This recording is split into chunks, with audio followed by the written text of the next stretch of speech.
Hello, everybody. Nice to meet you guys. Bonjour and salam. My name is Michael Abraha. I'm here with the Tigray Art Collective, and I'll be speaking on how the Web3 community can help humanitarian crises in Africa.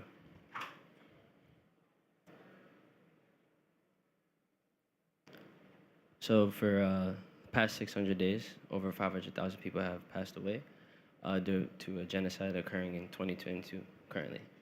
The UN, the United States, and Europe have have remained relatively silent while discussing and releasing press releases consistently about statements of urgent attention and action need.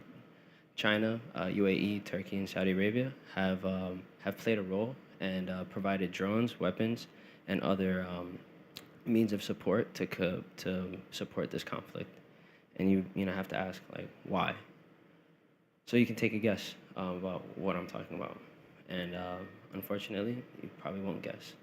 I'm not talking about Ukraine, I'm talking about Tigray. And Tigray is the northern state of Ethiopia. The conflict in Ukraine began in late February 2022, while this genocidal war in Ethiopia began in November of 2020. So you gotta ask, why is there a war?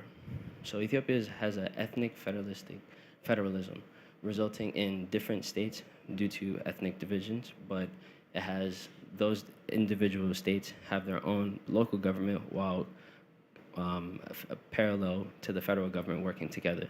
So each ethnic group has its representation in the national parliament. Historically, the leaders of Tigray have been in power of Ethiopia within the last 2 decades, and they have been blamed for corruption and human rights abuses previously to this war. So the current prime minister was recently awarded the Nobel Peace Prize in 2019 by opening the borders between Ethiopia and Eritrea. So a little history. Eritrea was once a part of Ethiopia, but there was a civil war in the late 90s that led to a divide. So the current prime minister won a Nobel Peace Prize by unifying and opening the borders between Ethiopia and Eritrea, which hasn't happened for over 25 years. So this was a major step and a shift in the change of hands, and with forgiveness in the air, Ethiopians were promised a very peaceful future. So unfortunately, the Prime Minister of Abiy Ahmed chose to curate a plot to seek justice from the previous leaders of Tigray alongside the Eritrean president, Isaias Afwerki, who has a grudge against the people of Tigray because of the conflict that occurred in the late 90s that led them to have independence. So in November 2020, the government of Ethiopia began attacking and blockading the Tigray region and demanded the imprisonment of the leaders of the TPLF. So what was the greater impact? Currently, ethnic tensions at an all-time high, resulting in racial segregations of Tigrayans all over Ethiopia, not just in Tigray. Many people of Tigray have been removed from their jobs, regardless of where they are in Ethiopia, interrogated at work, arrested and/or detained for their identity, and killed just for their identity in many regions of Ethiopia. Here on the left, you see an image of young men and children being rallied up and being, you don't see it, but they're being arrested, and eventually this clip is them getting thrown off a cliff and shot. The picture to the right is them burning people alive, unfortunately. And I didn't want to play any videos because I just a little vulgar and hard to watch. So as a result, there's a humanitarian blockade for for more than 600 days. The Ethiopian government has systematically destroyed the infrastructure of Tigray. All hospitals cannot function at full capacity. Electricity and telecommunications have been completely blocked off and shut off. And worst of all, 90% of food aid that is needed has been blocked for 600 days. So that's 18 months. So, global awareness. The international community has remained vocal without any action and any accountability. Therefore, words without action has led to the starvation of thousands of people. Here's an article the United Nations has released urging them to do action and pushing the government to do a ceasefire. Here's another article Al Jazeera has released. Hundreds of aid trucks have failed to return from Tigray for them to be refilled and driven back into the region. On the right, the Pope, Vatican, has appealed for the end of violence in the region of Tigray, because outside of the UNHCR and the UN, the Catholic Relief Services is the only other aid program that provides aid to Ethiopia. So when it comes to global awareness, the African community has shown support to the government to end the conflict, but has remained silent when asked about human rights abuses and the violations at the hand of Ethiopian government.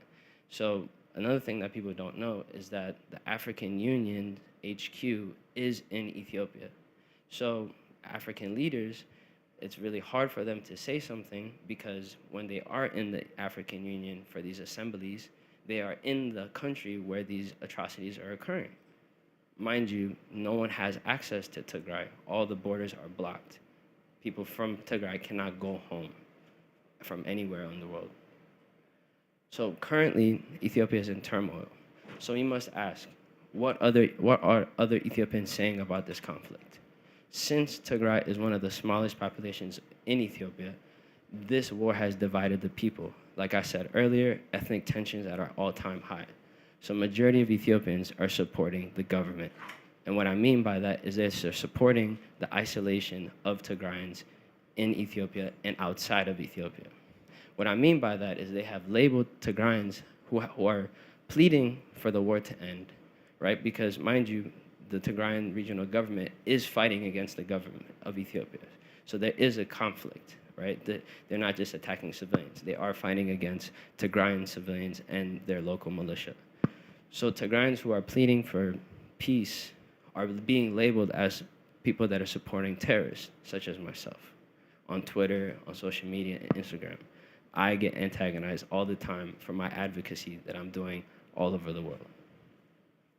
And Ethiopians have curated counter-protest movements against what our message and our narrative of trying to, either when it comes to raising awareness, providing our Twitter campaigns, or even our protests. So they are spreading a narrative that what we are saying is not true, or it's fake news. And as you see in that image, is Ethiopians and Eritreans together protesting, saying that BBC is spreading fake news about Ethiopia. So just imagine, while we're protesting about stopping famine and stopping drone strikes on civilians, people that we considered family, brothers, sisters, neighbors, cousins, are saying that what we're experiencing is fake, and it's a complete lie. Mind you, our population, Tigrayans in Ethiopia, is about 6 million people, while the Ethiopian population, the second largest country in Africa, of 110 million people. So we're a minority amongst people that are telling us what is occurring is a lie.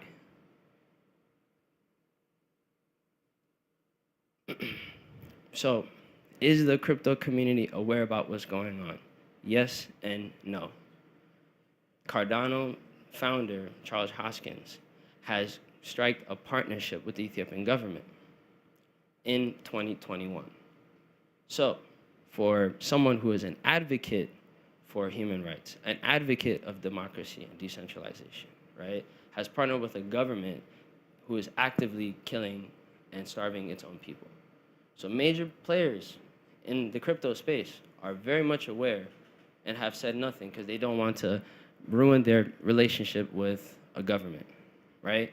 Or the people he is working with have convinced him otherwise of this war being justified and or, not to the extent of what is actually happening with this humanitarian crisis. Another example is Jack Dorsey, founder of Twitter and also major Bitcoin advocate, who has been lobbying significantly and working with startups in Ethiopia since 2018, before the conflict, to embrace Bitcoin adoption in Ethiopia, right? I have no problem with Jack Dorsey, but this is what I have a problem with. The fact that you are still silent and working alongside a government that is actively committing genocide currently.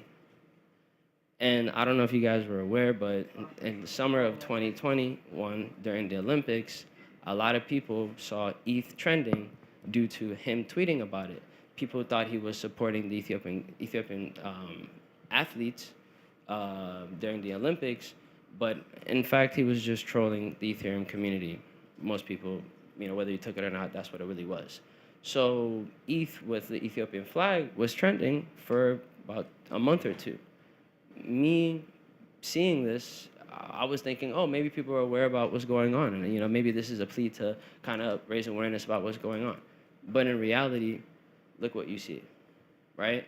And in June of 21, he is tweeting, saying hashtag Bitcoin in Ethiopia about a project being released, partnership with the Ethiopian government. So, is this ignorance, or is this selective activism? Or is this racism? Not saying he's racist, but just in general, right? It is really unfortunate, but this is what is happening, and how could we change this narrative? How could we educate and help people, right? How can we kind of stir up not just awareness but action?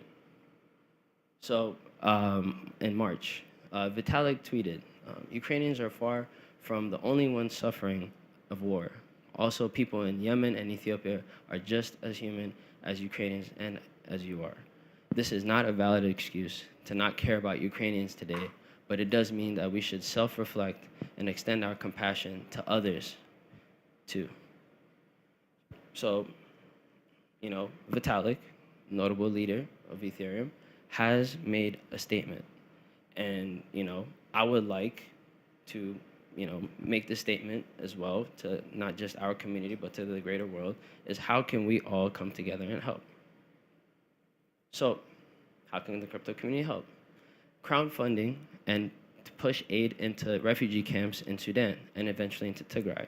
So currently, people that are Tigrayan, that are actively fundraising and helping out, the only way we can help is by sending money and sending aid to the refugee camps. About 600,000 people have fled north, because Tigray is on the northern border of Ethiopia, fled north to Sudan. So that only way we have access to people is to Sudan. Everybody else in Tigray, our mothers, our cousins, our grandmothers, we have no access to, no communication, no telephone, no electricity. So the only way we can help right now is at refugee camps. And eventually, when the borders open up, we can help out. So another thing we can do is help raise awareness using influencers in the crypto space and beyond, right? Notable leaders, having discussions, maybe even virtual conferences to kind of get the word out, and working with different organizations to kind of, use funding in a different way. Another way we can use funds is to get the message to politicians and key figures to help food aid and get into IDP camps in Ethiopia. So what I mean by that is, for an example, this week, yesterday, the U.S. government passed a bill saying that the use of food insecurity as a method of war is going to be deemed illegal. And ironically, they are very much aware about what's going on, right? And there are other bills trying to be pushed for the American government to actually put troops into Ethiopian soil and basically stop this from happening and opening the borders by force. But since Ethiopia is very close relationship with the American government, it's very hard for them to enforce that without stepping on, anybody's toes. So this is a very subtle political move of them attempting to do that. But why do we have to wait? Why do we have to wait to feed people? Why do we have to wait to give people medicine? And our community can help. Another thing that we can do is generate a campaign around NFTs for good to continue the global mission.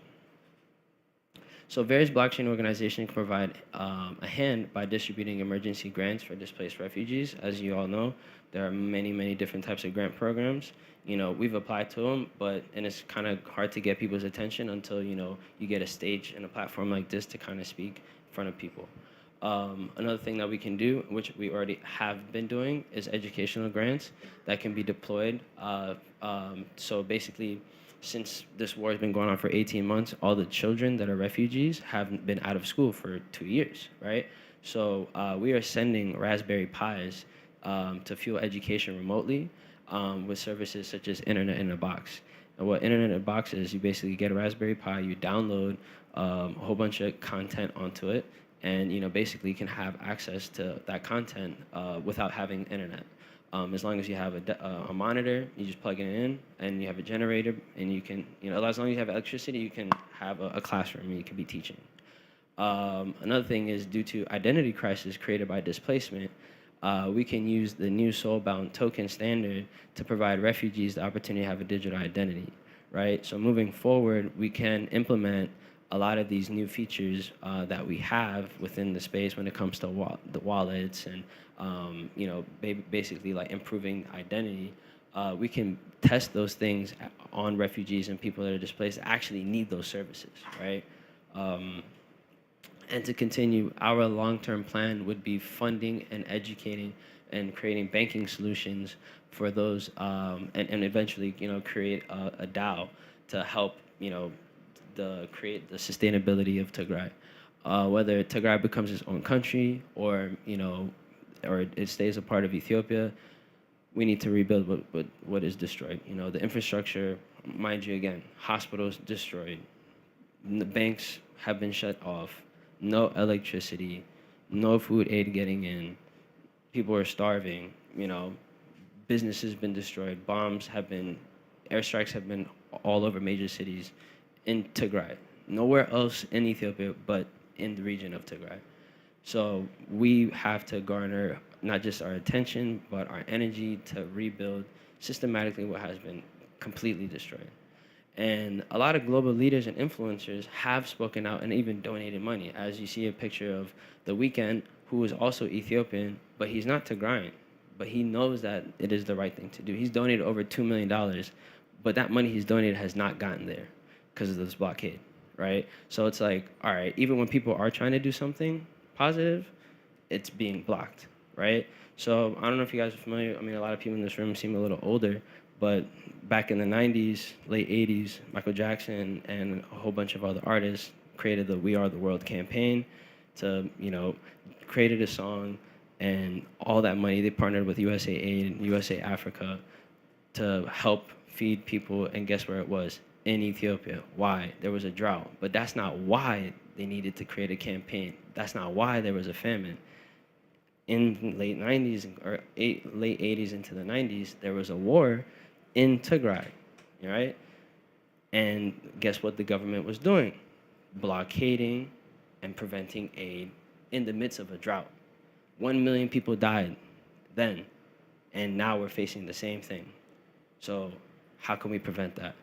Is creating another global campaign, getting a group of really famous artists to kind of take the stage and do a music festival, recreate a song, whatever it's going to take for the world to pay attention, which is what we have to do.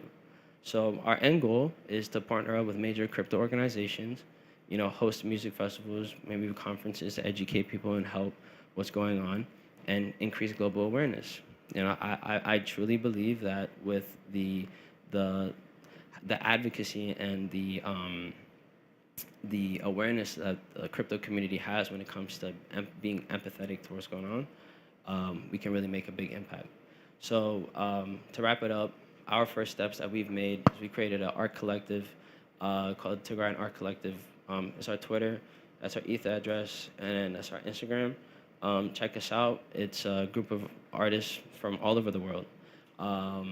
And we actually have a gallery around the corner, about 10 minutes away from here. We're going to be open today, tomorrow, and also Saturday. Check it out. It's an open gallery. We have prints, NFTs, and then also original pieces from the artists. Those are the two founders, Gabrielle and Mahadi, and I'm the NFT expert on the team. And last thing I want to say is I really want y'all, I'm a big Dragon Ball Z fan, but the reason why I put this up here is if you guys are familiar with Dragon Ball Z, the only way Goku could have ever defeated Frieza is the energy of the world. the people that came together and gave him his energy. And that's how I feel right now. I feel like Goku moving around, trying to get people to give me their energy, to give me their blessing, to give me some sort of positivity to help me push this message and help save people, my people of Tigray. So thank you for the time. Thank you for this opportunity. I really appreciate it.